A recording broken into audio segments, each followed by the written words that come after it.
वंदे मातरम। नमस्कार। जय श्री राम। इस बार जो खबर आई है वो भी आनंद प्रदान करने वाली है। और मुंबई के लोगों को तो पता चल गया, लेकिन मुंबई कर के अलावा बाकी के लोगों को उसकी जानकारी बहुत धीरे से पहुंची है। मुझ तक भी आज ही वो सारी जानकारियाँ पहुंची कि बड़ा ही एक सुखद प्रसंग बन गया है। ये जो बाला साहब ठाकरे, जिन्होंने पूरी पुण्य की एक अपनी पहचान, एक अपनी विचारधारा, हिंदुत्व का चेहरा, राष्ट्रभाव और जिंदा दिली से काम करना, ये जो उनका पुण्य था, ये जो उनका समाज के प्रति, महाराष्ट्र के प्रति, मराठी के प्रति, सनातन धर्म के प्रति, हिंदुत्व के प्रति जो कार्य था, उस कार्य के जाजम पर, उस कार्य के दम पर उद्धव ठाकरे ने कुछ राजनीति की, थोड़े दिन राजनीति की, क्योंकि कुछ साल की राजनीति थोड़े दिन की राजनीति ही मानना चाहिए। उतना सा समय हुआ और देखते देखते उनके मन में, जहाँ कहाँ बाला साहब ठाकरे बोला करते थे कि मुझे तो मैं कुर्सी पर नहीं बैठूंगा, मेरा कोई शिव सैनिक बैठेगा। और शिव सैनिक बैठते रहे, पहले भी बैठते रहे, और वो मातोश्री में आकर के और अपना मस्तक झुकाते थे। वो किंग मेकर रहे, लेकिन किंग आकर के और वहाँ शत शत नमन करता था। बाद में उद्धव ठाकरे जी के मन में लालच आया कि मैं ही किंग बन जाऊं। उन्होंने किंग बनने के लिए, किंग तो नहीं बन पाए, किंग पिंग जरूर बन गए। और ऐसी दुरावस्था हो गई कि बाला साहब ठाकरे का नाम मिट्टी में चला दिया, ख़त्म कर दिया लगभग।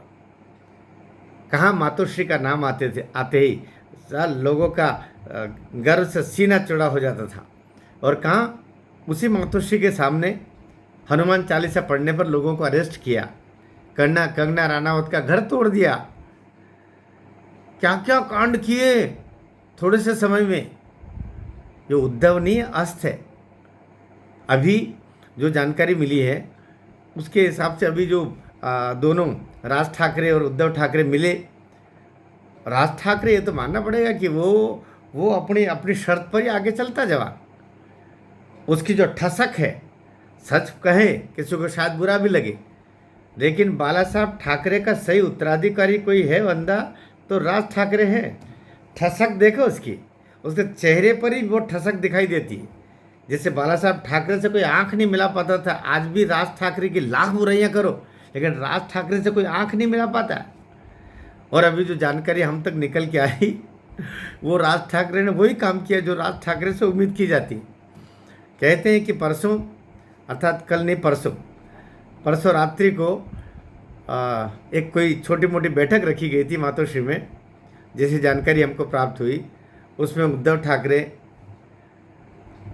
और आदित्य नहीं था, ये भी बताया गया कि आदित्य उसमें नहीं था, लेकिन उद्धव ठाकरे और राज ठाकरे दोनों बीएमसी के चुनावों को लेकर के, मुंबई महानगर पालिका के चुनावों को लेकर के और कोई योजना बनाने के दृष्टिकोण से एक छोटी बैठक, गुप्त बैठक जैसी रखी गई थी।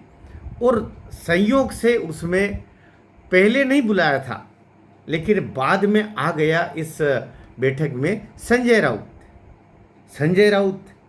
वो खाली अखबार में ही सामना लिखता है, बाकी सामना करने की हिम्मत अब नहीं रही, क्योंकि लोगों की दृष्टि से उतर गए तुम। लोगों में जो तुम्हारा एक प्रतिष्ठा थी बाला साहब ठाकरे के कारण से, सामना अखबार की भी एक प्रतिष्ठा थी, पर जब से इस सामना का इस आमना से मिलाप हुआ, तब से सामना की प्रतिष्ठा भी खत्म, कोई खरीदना पसंद नहीं करता। तो अब क्या स्थिति है? सामान्यतया मैं महाराष्ट्र की जो अभी मनस्थिति है, और जैसा लोग हमको बता रहे हैं कि सामना एक समय घर घर पड़ा जाता था, और अब वो कहीं से कहीं तक दिखाई नहीं देता, क्योंकि उसमें झूठ फरेब, हाँ, और बाबा साहब और बाला साहब ठाकरे के बारे में जो उस समय जो विचार थे, उन विचारों से उलट सब विचार दिखाई दे रहे हैं, सनातन के खिलाफ।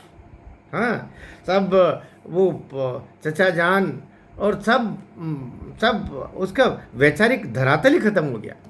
तो कहते हैं कि मीटिंग चल रही थी, उसी दौरान संजय राउत जी गए और संजय राउत ने कोई बात बीच में अपनी रखी, संभवतः सीटों को लेके कोई बात चल रही थी और उद्धव चुपचाप सुन रहे थे उस बात को, और राज ने कोई बात कही और राज कोई बात बोल ही रहे थे और उद्धव ठाकरे जवाब दे उससे पहले संजय राउत ने कोई जवाब देने की कोशिश की, मुंह खोला।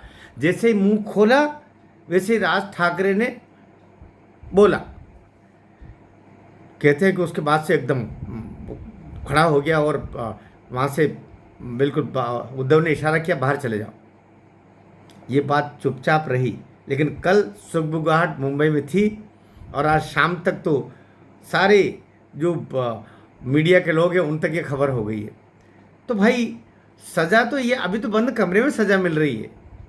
ये पूरे उद्धव ठाकरे और पूरे ठाकरे परिवार को बर्बाद करने का जो जिसने बीड़ा उठाया है ना, वो संजय राउत ही है। उसी ने सबका दिमाग खराब किया। यही था जो इस गठबंधन में कहाँ से तोड़ करके कहाँ लेके आया और उसके कान में भर भर के उद्धव ठाकरे के और आदित्य के कान में भर भर के हमें मुख्यमंत्री बनना है, मुख्यमंत्री बनना है, मुख्यमंत्री बनना है, और बर्बाद कर दिया उसका पूरा। क्योंकि इधर मुख्यमंत्री बनेंगे तो सारा अपना जो है कमीशन बाजी और सारा कुछ चलता रहेगा। तो ठुकाई हो गई है, लेकिन अभी तो अंदर ठुकाई हुई है। संजय जी, बाहर भी लोग प्रतीक्षा कर रहे हैं, निकलो तो सही। भारत माता की जय।